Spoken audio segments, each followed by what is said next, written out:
ఈ వీడియోలో September month లో రిలీజ్ అయిన అన్ని సినిమాల కలెక్షన్స్ ఏంటి, వాటిలో హిట్స్ అండ్ ఫ్లాప్స్ ఏమేమి ఉన్నాయో చూద్దాం. మనకి సినిమాల కంటే వాటికి వచ్చే కలెక్షన్స్ బాగా ఇంట్రెస్ట్ కాబట్టి వీడియోని స్కిప్ చేయకుండా ఇంతవరకు చూడండి. Theatre reviews, OTT reviews, collection videos and ఇంకా బోల్డ్ అంత మూవీ కాంటెంట్ ఇస్తున్నాం. మీ నుండి మేము ఎక్స్పెక్ట్ చేసేది ఒక్క లైక్, ఒక్క సబ్స్క్రైబ్ మాత్రమే. సబ్స్క్రైబ్ చేస్తారని ఆశిస్తున్నాం. మరి number 1 in the list is the GOAT. September 5th release అయింది. సినిమాలో తమిళ రిఫరెన్సెస్ ఎక్కువగా ఉండడం, ఫ్యాన్స్ స్టఫ్ తప్ప సినిమాలో పెద్దగా కదలేకపోవడంతో మన తెలుగు స్టేట్స్లో 15 కోట్ల లాస్ తెచ్చిపెట్టి డిజాస్టర్ అయింది.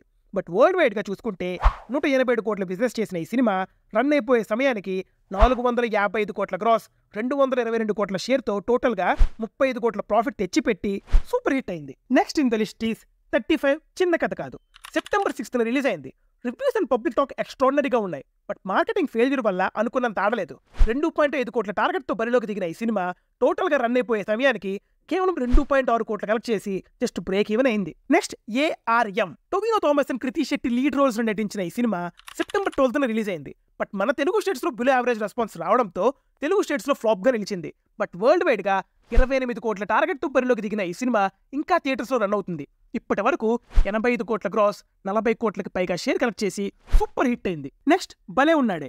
రాజ్ తరుణ్ గారు ఈ సినిమాని ప్రమోట్ చేయడానికి బాగానే కష్టపడ్డా రావాల్సిన బజ్ రాలేదు.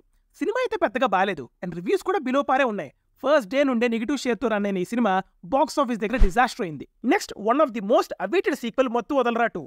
హైప్కి తగ్గట్టే కాంటెంట్ కూడా మ్యాచ్ అవ్వడంతో అటు క్రిటిక్స్ నుండి ఇటు పబ్లిక్ నుండి పాజిటివ్ రెస్పాన్స్ వచ్చింది. ఇంకా థియేటర్స్ లో రన్ అవుతున్న ఈ సినిమా ఇప్పటికీ 34 కోట్ల గ్రాస్, 17 కోట్ల షేర్తో 8 కోట్ల ప్రాఫిట్ తెచ్చిపెట్టి బ్లాక్ బస్టర్ అయింది. Next Utsavam. Dileep Prakash and Regina lead roles లో నటించిన ఈ సినిమా సెప్టెంబర్ 13th రిలీజ్ అయింది. సినిమాలో ఏం మ్యాటర్ లేకపోవడంతో ఎంత భారీగా ప్రమోషన్స్ చేసినా ఫస్ట్ డే నుండే నెగిటివ్ షేర్ తెచ్చుకుని డిజాస్టర్ అయింది. నెక్స్ట్ సుహాస్ గారి గొర్రె పురాణం. సెప్టెంబర్ 20th రిలీజ్ అయింది. ప్రాబ్లం ఏంటో తెలియదు కానీ ఈ సినిమాని సుహాస్ గారు కేర్ కూడా చేయలేదు. మేము రివ్యూ ఇవ్వడానికి థియేటర్కి వెళ్తే జనాలు లేక షో కూడా క్యాన్సిల్ అయింది. ఫస్ట్ డే నుండి నెగిటివ్ షేర్స్ తెచ్చుకొని బాక్స్ ఆఫీస్ దగ్గర డిజాస్టర్ అయింది. నెక్స్ట్ ఎన్టీఆర్ గారి దేవరా. భారీ అంచనాలతో సెప్టెంబర్ 27th రిలీజ్ అయిన ఈ సినిమా 180 కోట్ల భారీ టార్గెట్తో బరిలోకి దిగి ఫస్ట్ షో నుండి మిక్స్డ్ రెస్పాన్స్ తెచ్చుకుంది. ఈ వీడియోకి స్క్రిప్ట్ రాస్తున్న సమయానికి ఈ సినిమా బాక్స్ ఆఫీస్ దగ్గర 290 కోట్ల గ్రాస్, 170 కోట్ల షేర్ కలెక్ట్ చేసింది. ఇంకా హిట్ అవ్వాలంటే 10 కోట్లు రావాల్సింది. రన్ అయిపోయే సమయానికి సూపర్ హిట్ అయ్యే ఛాన్సెస్ ఎక్కువగా కనిపిస్తున్నాయి. మరి next Karthi and Arvind Swamy lead roles లో నటించిన సత్యం సుందరం అనే మూవీ సెప్టెంబర్ 28th రిలీజ్ అయింది.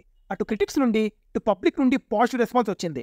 4.5 కోట్ల టార్గెట్తో బరిలోకి దిగి ఈ స్క్రిప్ట్ రాస్తున్న సమయానికి 4 కోట్ల గ్రాస్, 2 కోట్ల షేర్ తెచ్చుకొని ఇంకా హిట్ అవ్వాలంటే 2.5 కోట్లు కలెక్ట్ చేయాల్సి ఉంది. అదండి సెప్టెంబర్లో రిలీజ్ అయిన సినిమాల్లో తెలుగు స్టేట్స్లో కేవలం 3 సినిమాలే హిట్ అయ్యాయి. అవేంటంటే 35, మత్తు వదలరా 2 అండ్ దేవరా. 2 చిన్న సినిమాలు, ఒక పెద్ద సినిమా. చిన్న సినిమా అయినా పెద్ద సినిమా అయినా కాంటెంట్ ఉంటేనే చూస్తారు. మళ్ళీ నెక్స్ట్ వీడియోతో కలుద్దాం. Movies for you. బాయ్.